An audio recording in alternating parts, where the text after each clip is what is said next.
Bom dia, meu irmão, graça e paz. Estamos passando aqui para deixar um breve devocional, uma breve meditação. Nós estamos na carta de Paulo aos Efésios, dando sequência, vamos iniciar o capítulo 3. Façamos a leitura do texto em questão. Por esta causa, eu, Paulo, sou o prisioneiro de Cristo, Jesus, por amor de vós, gentios.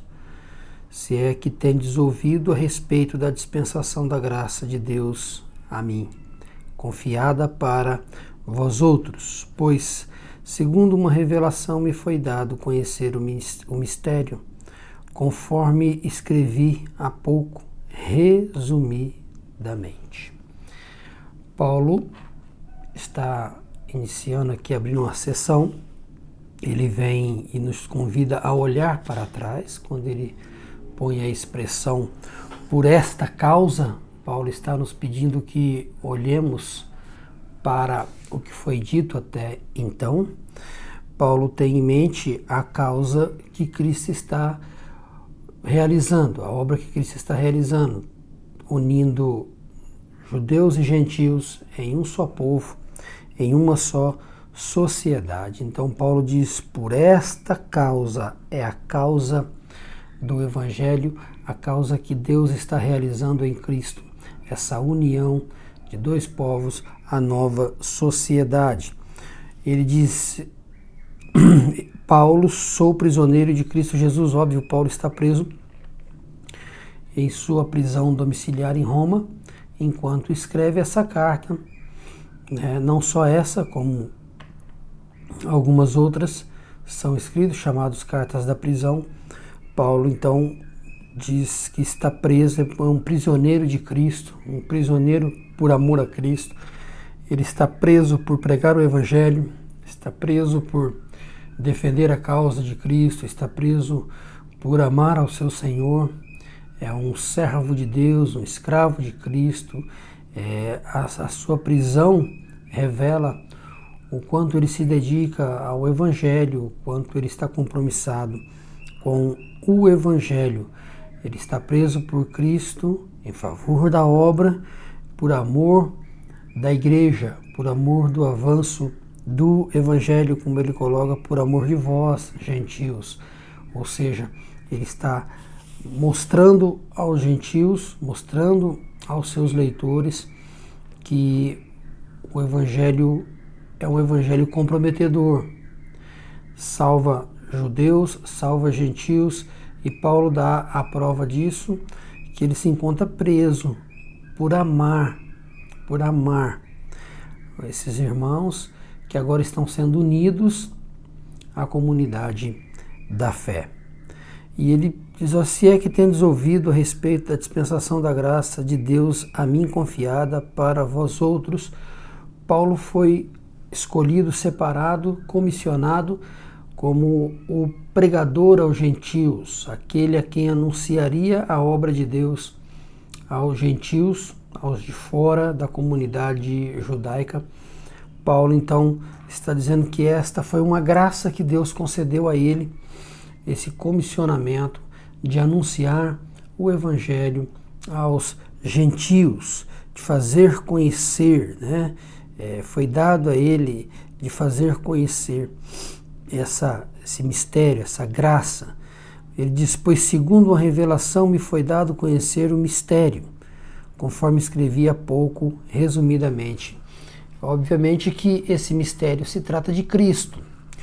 Obviamente que Paulo não está falando de uma maneira plena, dizendo o seguinte, que nunca houve um vislumbre dessa graça no Antigo Testamento. Nós temos alguns textos do Antigo Testamento que sempre nos fala de Cristo, dessa união que haveria em Cristo de judeus e gentios, Paulo está falando que esse mistério nunca havia sido plenamente revelado, mas na cruz e após a cruz a ascensão de Cristo, o nascimento e desenvolvimento da igreja nos mostra mais claramente e plenamente esse mistério. Por isso Paulo diz que esse mistério foi revelado a ele, foi descortinado a ele.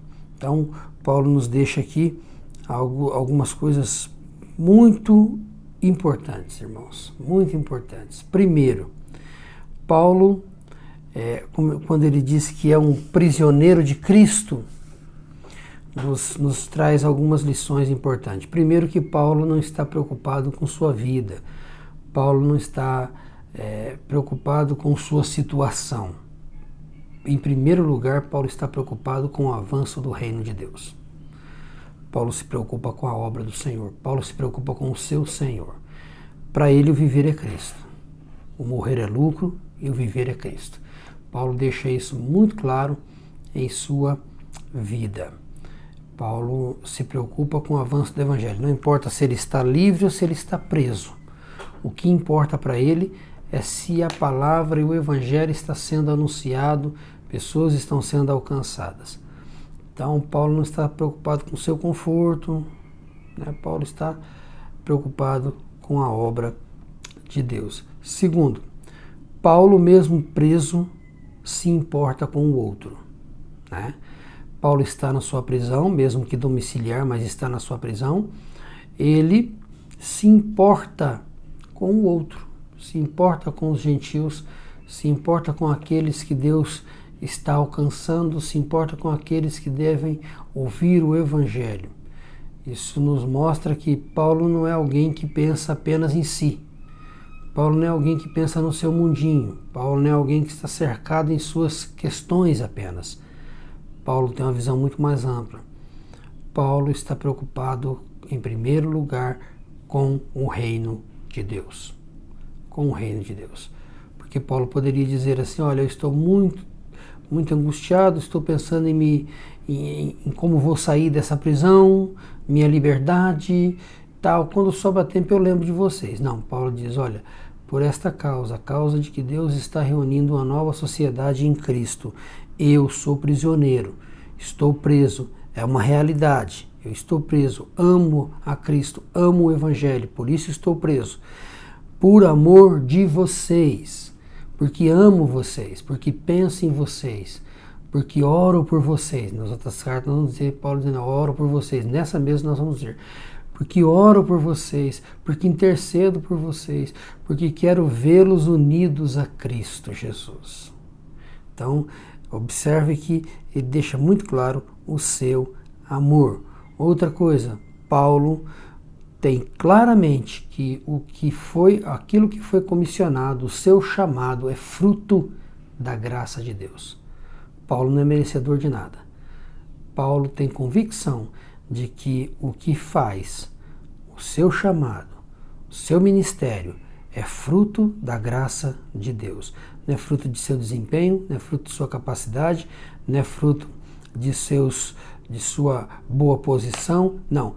Fruto da graça de Deus. A pergunta para nós meditarmos nessa sexta-feira, será que esses sentimentos, obviamente há muitos outros, mas será que esses sentimentos, esses princípios que Paulo adota, nós temos pensado nisso na nossa vida? Será que quando passamos por adversidades, será que quando passamos por lutas, temos essa convicção? Senhor, o Senhor é meu Senhor aqui também. Eu sou seu servo aqui também. Se estou passando por isso, glória a Deus. Em sua soberania, há um propósito para tudo. Eu quero louvar e bendizer ao Senhor também nesses momentos.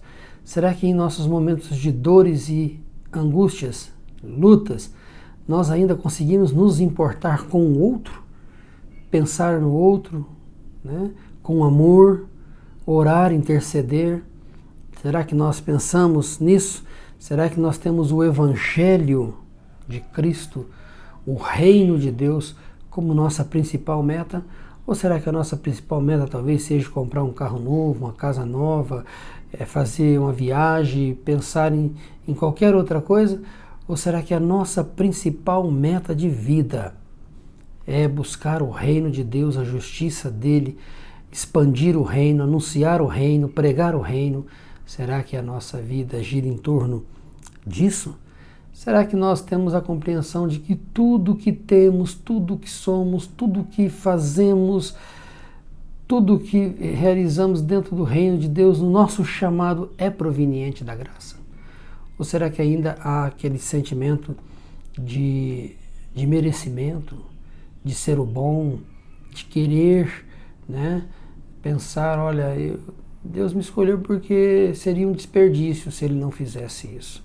Meus queridos, que Deus nos ajude a entender isso, que o mais importante, o supremo propósito da nossa vida, da nossa existência, não é ser rico, não é ser famoso, não é ser lembrado, é conhecer a Deus e ter prazer nele. Esse é o supremo propósito da nossa existência. Que Deus nos ajude. Amém.